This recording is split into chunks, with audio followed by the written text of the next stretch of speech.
আসসালামু আলাইকুম বন্ধুরা।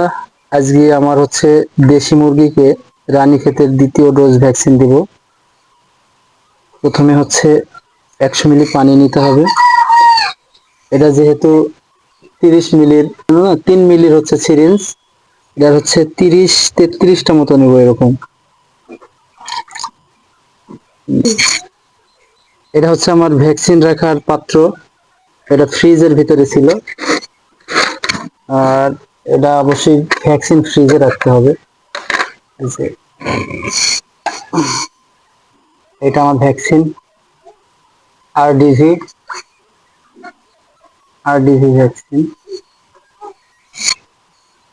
এটা এবার আমি সুন্দর করে গুলাইয়ে নিব।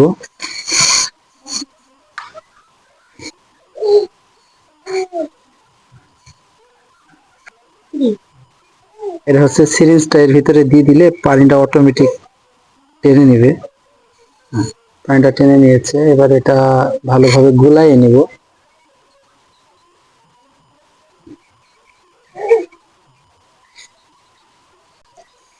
গুলাই নেওয়ার পরে এটা পুরোটাই ঢেলে দিব 100 মিলি পানির ভিতরে।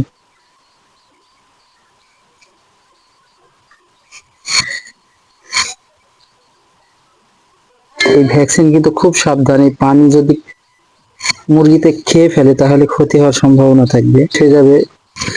100টা মুরগিকে দেওয়ার জন্য এই ভ্যাকসিনটা, যেহেতু আমার মুরগি কম, অল্প কিছু মুরগি, এটা দেওয়ার পরে যেটুক বেঁচে যাবে ওটুক